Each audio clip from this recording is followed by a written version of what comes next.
Halo, perkenalkan saya Niputumia Damayanti dengan NIM 23095111017 dari kelas A.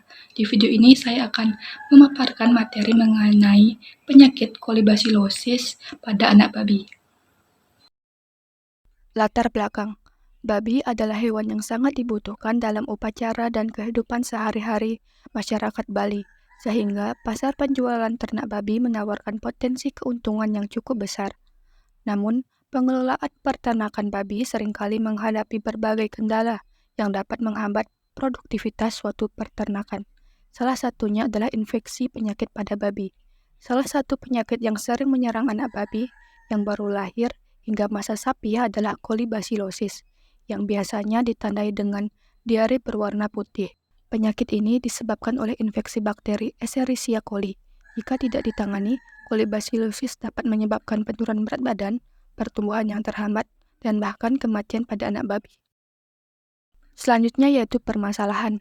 Escherichia coli atau E. coli merupakan bakteri gram negatif berbentuk batang pendek. Bakteri E. coli menyebabkan penyakit kolibasilosis pada hewan, salah satunya yaitu pada babi. Penyakit kolibasilosis sering terjadi pada anak babi baru lahir sampai di sapi. Kolibasilosis yang menyerang anak babi biasanya ditandai dengan diare berwarna putih. Hal ini dapat menyebabkan penurunan berat badan, hambatan pertumbuhan, dan jika tidak segera diobati, bisa berujung pada kematian.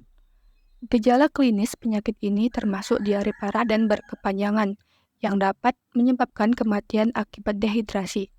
Diare pada kasus kolibasilosis disebabkan oleh toksin yang dihasilkan oleh bakteri patogen E. coli yang mengganggu mekanisme usus babi. Diare pada hewan muncul akibat dilepaskannya enterotoksin yang mengakibatkan menurunnya absorpsi NaCl, sementara sekresi klorida meningkat. Dengan adanya enterotoksin akan berakibat menurunnya absorpsi natrium pada usus dan lumen usus, meregang, yang diikuti dengan peningkatan peristaltik usus sehingga terjadi diare. Patologi kolibasilosis dapat terlihat pada sistem pencernaan dan pernapasan. Perubahan anatomi patologis yang terjadi meliputi enteritis dan edema pada dinding lambung, serta pembengkakan pada kelenjar limfe mesenterika. Pada usus halus babi yang terinfeksi kolibasilosis, terlihat distensi, kongesti, dan kadang pendarahan pada saluran pencernaan. Di paru-paru, terjadi nekrosis secara makroskopis. Lesi peradangan di paru-paru tidak tampak jelas, tetapi paru-paru berwarna merah kecoklatan menyerupai daging dan terasa berat. Kondisi kandang yang tidak mendapat sinar matahari langsung, lantai yang jarang dibersihkan sehingga induk sangat kotor dan ambing terkontaminasi oleh kotoran, dan tempat makan yang juga jarang dibersihkan merupakan sumber pencemaran bakteri E. coli. Bakteri E. coli juga dapat disebarkan melalui debu yang terkontaminasi serta melalui makanan dan minuman yang terkontaminasi dengan feses. Bakteri E. coli mampu bertahan di dalam kandang selama seminggu bahkan lebih, sehingga dapat kembali menginfeksi anak babi baik melalui makanan, puting susu yang masih basah, dan juga melalui saluran pernafasan. Upaya pencegahan penyakit kolibasilosis pada anak babi yaitu dengan meningkatkan kebersihan kandang dan menjaga kandang dalam keadaan kering, lalu meningkatkan kebersihan peralatan peternakan, menyemprotkan disinfektan pada kandang, mengecek kualitas air minum babi, induk babi diberikan pakan yang bergizi, mengisolasi anak babi yang terinfeksi, serta memberikan antibiotik dan vitamin pada anak babi yang terinfeksi.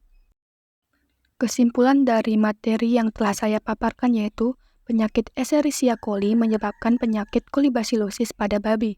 Penyakit kolibasilosis sering terjadi pada anak babi baru lahir sampai di sapi, yang biasanya ditandai dengan diare berwarna putih. Kolibasilosis yang menyerang anak babi dapat menyebabkan penurunan berat badan, hambatan pertumbuhan, dan kematian.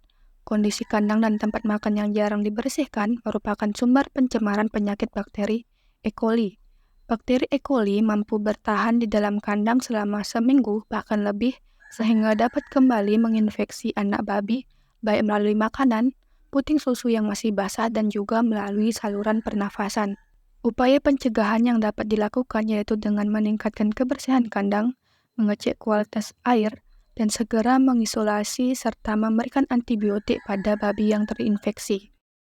Sekian pemaparan materi penyakit kolibasilosis pada anak babi dari saya. Saya ucapkan terima kasih.